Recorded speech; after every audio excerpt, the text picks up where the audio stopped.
For the last 50 years, 95% of all UFO incidents have been explained in down-to-earth conventional terms. These explanations include misidentified aircraft, weather balloons, atmospheric phenomena, light aberrations, mass hallucinations, hoaxes, and swamp gas. However, these explanations cannot be applied to the remaining 5%.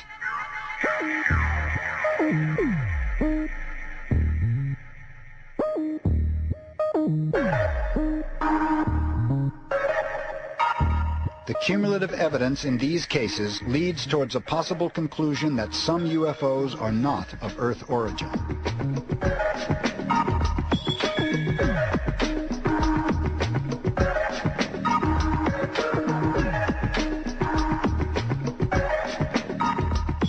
In this documentary, we will present unexplained cases from around the world, investigate 50 years of official contradictions and denials, and put forth possible reasons for secrecy. We will examine scientific theories on interstellar travel and discuss the current movement for official disclosure on a subject that has primarily been considered unworthy of serious investigation.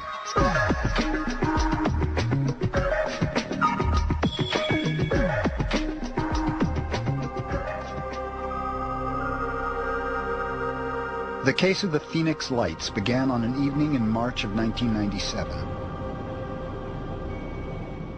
Late breaking. You're watching News 15 at 10. Do these lights belong to visitors from outer space? Hundreds of people across the valley think it's a distinct possibility.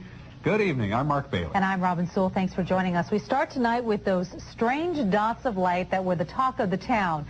As reported, multiple UFOs were sighted throughout the Phoenix Basin. Numerous eyewitnesses were already outside looking up into the night sky to catch a glimpse of the Hale-Bopp comet. Michael Tanner is part of a team of investigators who received roughly 800 reports from eyewitnesses regarding the Phoenix incident. Between 8:15 and 8:45, we had enormous craft at varying altitudes come right through the center of the Valley of Phoenix, led by a formation of orbs that were clearly visible through most of the state. It passed right in front of us, just about right above eye's length. My estimate of the size of the craft from the nose as it passed us where we lived to the end of the left wing that passed in front of us was over 5,000 foot long. It's coming across the sky, and as it's moving, it's blocking and unblocking the stars. There is actually a shape. It was actually 5 lights that were a V, 1 in front and 2 on each side, and it was perfect. It was a perfect triangle. The object we saw, if we opened up a newspaper, you could not block out the object that we saw. People say, Mike, no, you saw a B-2 bomber. My response was, we could land all 40 of our B-2 bombers on the wing of that craft. He says, you're not going to believe what I saw. And I said, yes, I would. I said, that's all that's been on the news all night long is this craft. Explanations have been tossed about, that they were flares, that there were planes flying in formation. But Mark and Robin, we checked with the FAA today, we checked with Sky Harbor, and we checked with Luke Air Force Base, and there's been no official explanation of those strange, bright lights last night. Truck driver Bill Greiner was driving south on I-17 towards Luke Air Force Base. He witnessed several fighter jets scramble to intercept 2 UFOs directly overhead. I pulled my truck alongside the west silos, which faces Luke Air Force's base, was like right there, and I was here unloading. Everything was completely quiet. It was like really eerie. There was one right over the base, and then there was another one out toward Wickenburg, and these things were just hovering. They were huge orbs, but it didn't make no sound or nothing. It was just hovering right there over the base. All of a sudden, I hear a lot of roaring coming out of the Luke Air Force Base, and here there's 2 fighters coming out, and they had the afterburners on because there were huge flames coming out the back of these things.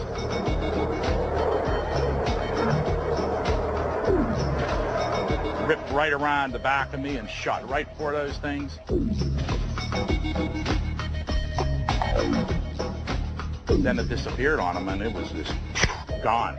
The military says the lights over Arizona last night were flares, but the people who saw the lights last night say they couldn't have been flares.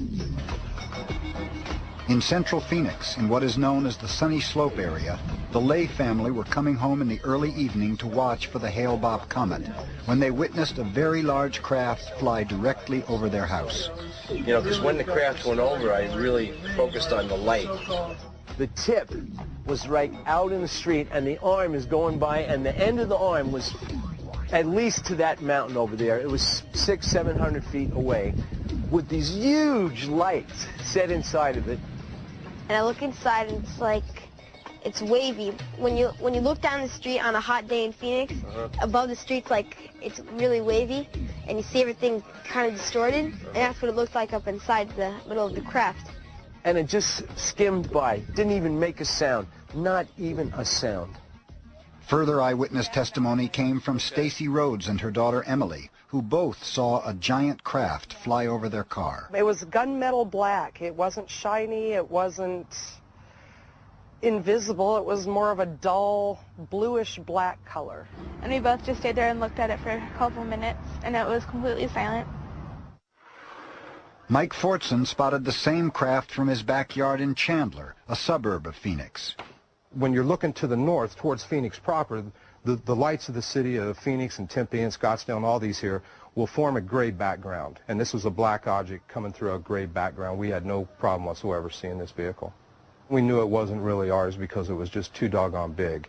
Matter of fact, profoundly massive is a better way to describe it. We don't really have words in our language to describe something that large. It was huge. Councilwoman Frances Barwood was approached by a reporter who complained about the lack of response from local government regarding the sightings. What this reporter said was that they had gone to every level of government, including the city of Phoenix, and nobody would talk to them.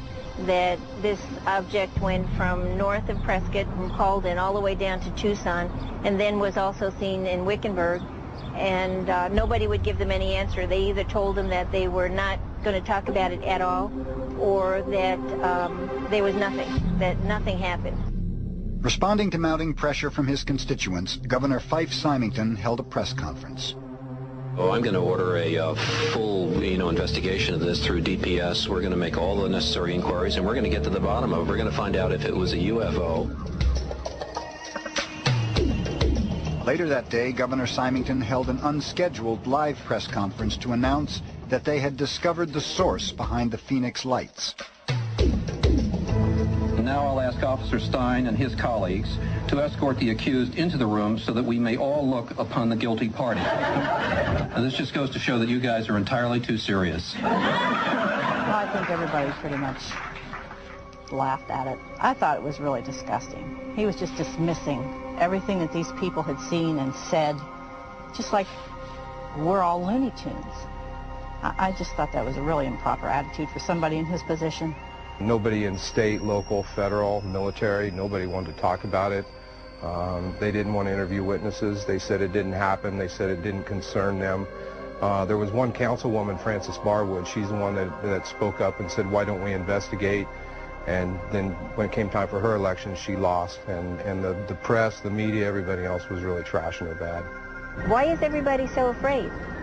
And the only thing I can think of is, one, they're afraid of their careers, which, comes to a point of what's more important, your soul or your job, and I guess to them it's their job. And the second thing is the scorn factor. The U.S. military's involvement in the UFO subject dates back to World War II. It began with the sighting by Air Force pilots of mysterious luminous orbs called Foo Fighters, which would pace aircraft during missions and dart away. They fly circles around anything we've got.